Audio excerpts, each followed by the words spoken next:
Assalamualaikum warahmatullahi wabarakatuh. Alhamdulillahirabbil alamin. Wassalatu wassalamu ala asyrofil anbiya'i wal mursalin wa ala alihi washabihi ajma'in, amma ba'd. Saudara-saudara yang berbahagia, yang saya hormati, anak-anak yang saya cintai, pertama-tama marilah kita bersyukur kehadirat Allah Subhanahu wa taala, di mana pada kesempatan hari ini kita bisa bersua di acara dakwah diri dari SD Muhammadiyah pada tadi.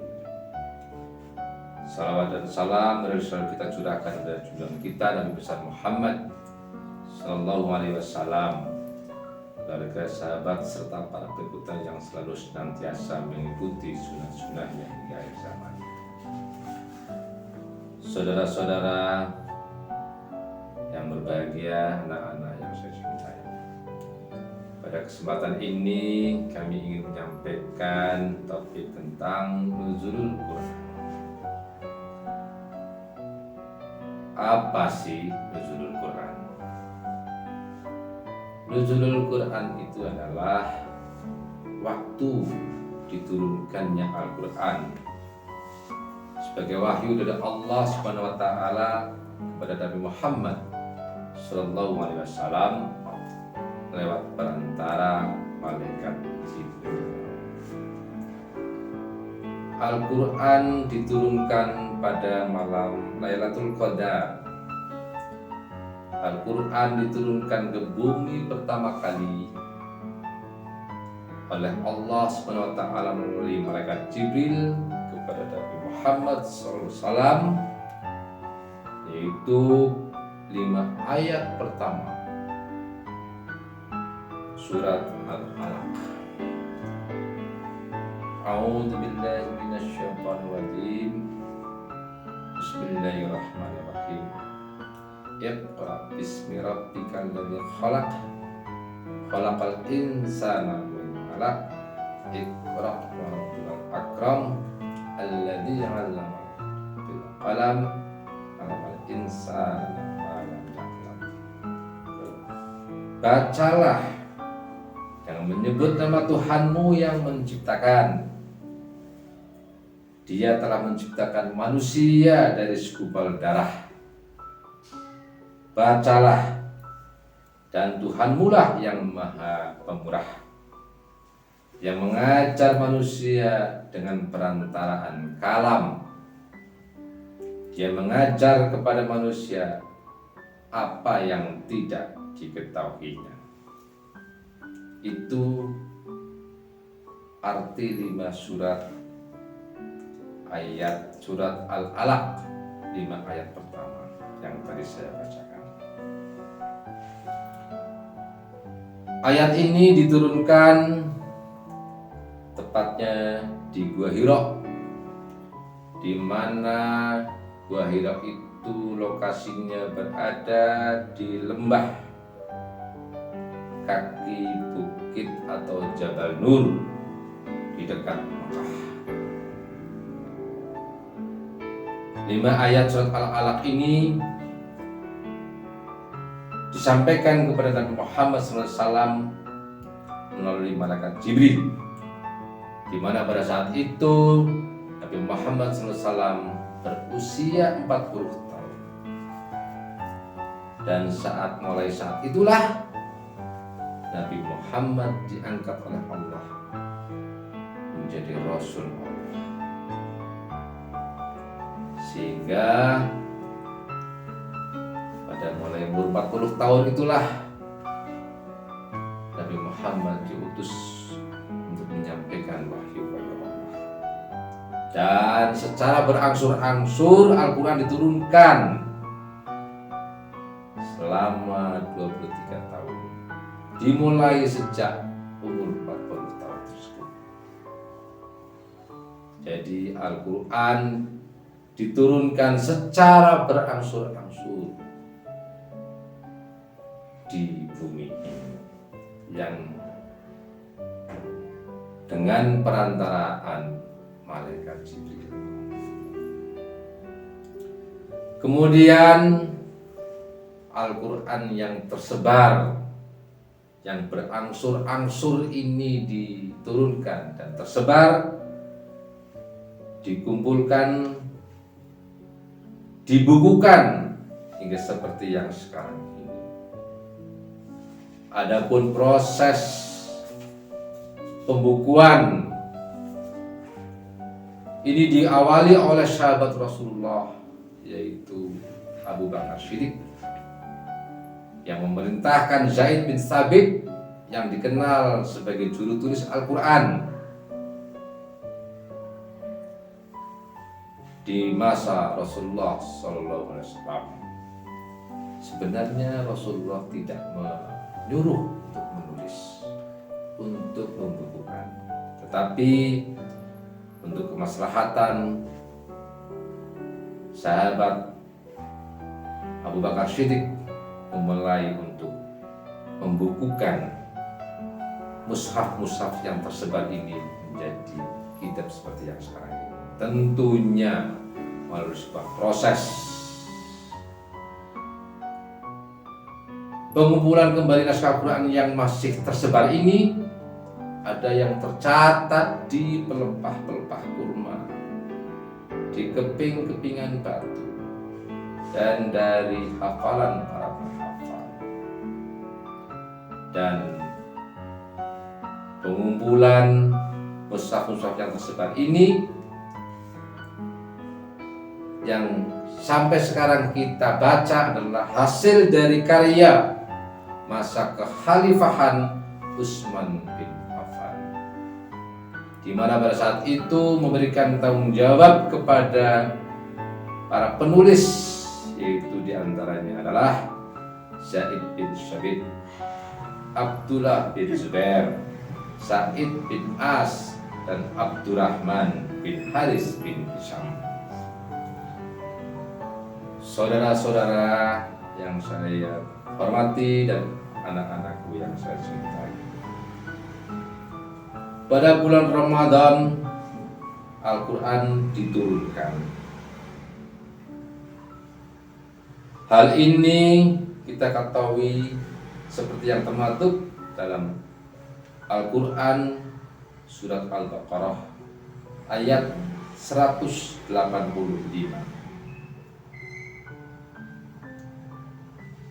Akan saya bacakan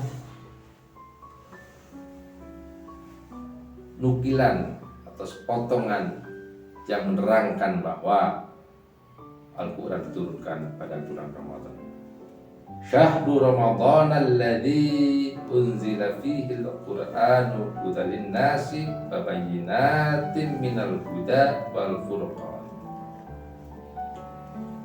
Artinya beberapa hari yang ditentukan itu ialah bulan Ramadan, bulan yang di dalamnya diturunkan permulaan Al-Quran sebagai petunjuk bagi manusia dan penjelasan-penjelasan mengenai petunjuk itu dan pembeda antara yang hak dengan yang batil, dan seterusnya dan seterusnya. Terusan ayat tersebut.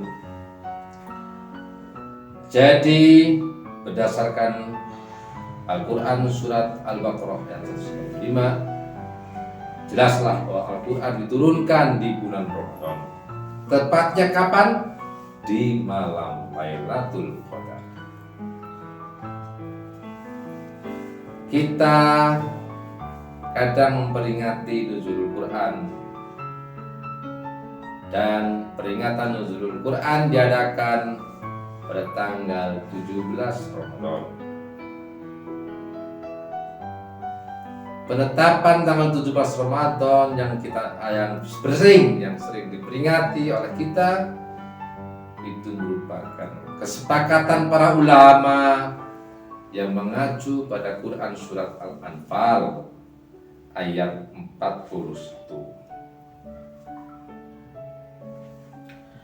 A'udzu billahi minasyaitonir rajim.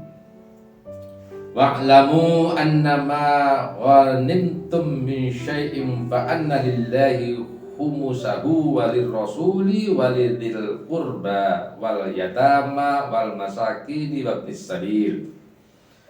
Wabnis sabili in kuntum amantum billahi wa ma anzalna ala abdina yaumul furqani yaumal taqal jam'an wallahu ala kulli syai'in qadir. Ketahuilah sesungguhnya apa saja yang dapat kamu peroleh sebagai rampasan perang, maka sesungguhnya 1/5 untuk Allah, Rasul, kerabat Rasul, anak-anak yatim, orang-orang miskin dan ibnu sabil, jika kamu beriman kepada Allah dan kepada apa yang kamu turunkan kepada hamba kami Muhammad di hari Furqan, yaitu di hari bertemunya dua pasukan dan Allah Maha Kuasa atas segala sesuatu. Di hari Furqan, yaitu di hari bertemunya dua pasukan. Maksudnya di sini adalah pasukan kaum Islam dengan pasukan kaum kafir, yaitu saat perang Badar pada tanggal 17 Ramadan, perang Badar, dan alhamdulillah pasukan Islam yang memenangkannya. Sehingga salah satu berdasarkan ayat ini, maka peringatan nuzulul Quran, para ulama sepakat dan pada tanggal 17. Yang jelas Al-Quran diturunkan pada malam Lailatul Qadar. Pada malam Lailatul Qadar ini Allah SWT mengistimewakan dengan melipat gandakan kemuliaan sampai 1000 bulan. Maka mari kita berusaha mendapatkan malam kemuliaan 1000 bulan ini di malam Lailatul Qadar. Mumpung masih ada sisa waktu pada tahun Ramadan kali ini, marilah kita isi malam-malam Ramadan sisa ini dengan berbagai banyak ibadah. Kita berbanyak ibadah di malam hari. Kita hidupkan malam Ramadan yang masih sisa ini. Akan lebih baik semenjak Ramadan pertama kita sudah menghidupkan malam Ramadan. Tetapi banyak yang memanfaatkan 10 hari terakhir bulan Ramadan untuk lebih memperbanyak ibadah-ibadah. Untuk itu masih ada sisa pada bulan Ramadan tahun ini, kita hidupi malam-malam sisa Ramadan ini dengan banyak ibadah. Bisa dengan membaca Al-Quran, sedekah dan hal-hal kemanusiaan lainnya, iktikaf, mengikuti kajian dan lain-lain dan sebagainya. Saudara-saudaraku, muslimin, muslimat, anak-anakku yang saya cintai, adakah kitab yang dihafal oleh orang sampai sekarang? Ada yang hafal seluruhnya selain Al-Quran?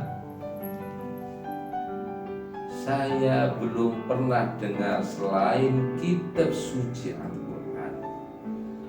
Inilah salah satu bukti bahwa Al-Quran adalah firman Allah yang diwahyukan kepada Nabi kita, Nabi Muhammad SAW, melalui perantaraan malaikat Jibril yang dijaga oleh Allah sendiri. Jadi Allah yang menciptakan dan Allah lah yang menjaga sendiri Al-Quran tersebut, dan hal ini termaktub di dalam Al-Quran surat Al-Hijr ayat 9. A'udzu billahi minasyaitonir rajim. Inna nahnu nazzalnal dzikra wa inna lahu lahafizun.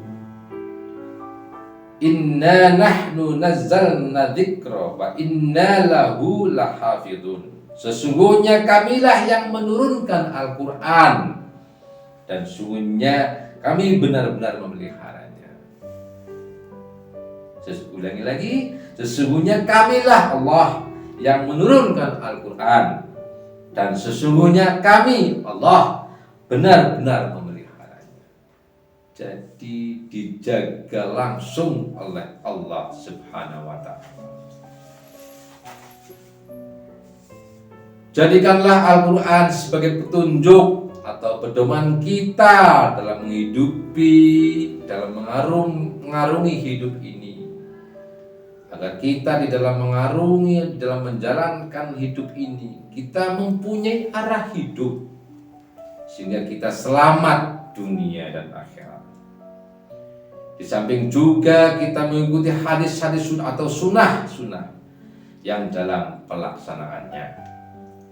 Maka berpegang teguhlah kepada Al-Quran dan sunnah-sunnahnya agar hidup kita selamat dunia akhirat. Di dalam Al-Quran sudah lengkap segala aspek kehidupan. Bahkan Al-Quran adalah penyempurna kitab-kitab sebelumnya. Kita tahu zaman dulu ada Nabi Adam, kita tahu ada Nabi Nuh, kita tahu ada Nabi Ibrahim, Nabi Muhammad SAW dan lain-lainnya. Informasi ini kita dapatkan di dalam Al-Quran. Ini sejarah.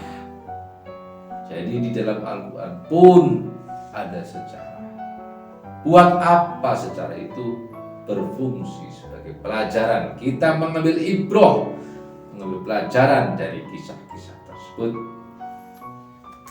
Di samping itu, di samping ada kandungan sejarah, informasi sejarah, ada kandungan ilmu pengetahuan sains, misalnya ilmu astronomi, ilmu biologi, ilmu pemerintahan, ilmu muamalah dan sebagainya. Dan kita juga tahu adanya kehidupan akhirat. Dari mana kita tahu? Dari Al-Quran. Di samping itu juga kita dibimbing di dalam Al-Quran dengan akhlak-akhlak kita pada ciptaan Allah, baik kepada manusia, hewan, tumbuh-tumbuhan, lingkungan sekitar dan sebagainya. Termasuk juga mengandung muamalah seperti berdagang, perjanjian dan sebagainya.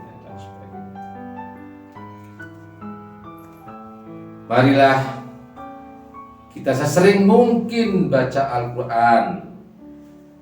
Kita membaca Al-Quran, membaca artinya lebih baik.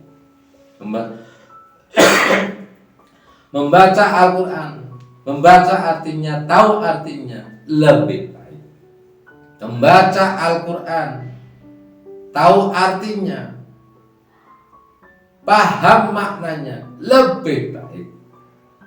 Membaca Al-Quran, tahu artinya, paham maknanya, diamalkan isinya lebih baik lagi.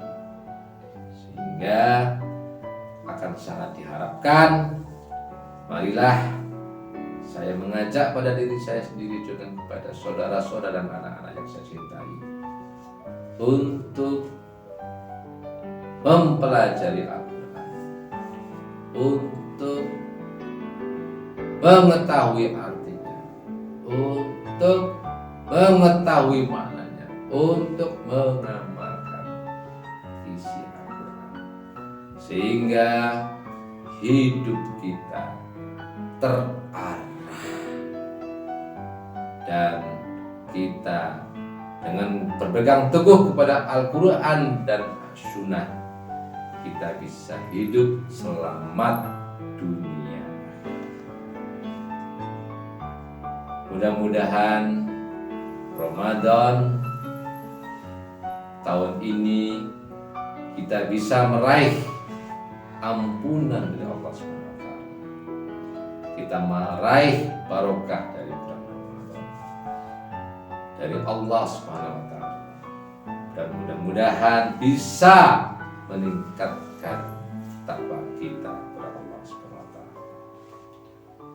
Demikian yang dapat kami sampaikan, mudah-mudahan bermanfaat. Kalau ada benarnya datangnya dari Allah SWT, kalau ada salahnya datangnya dari saya pribadi.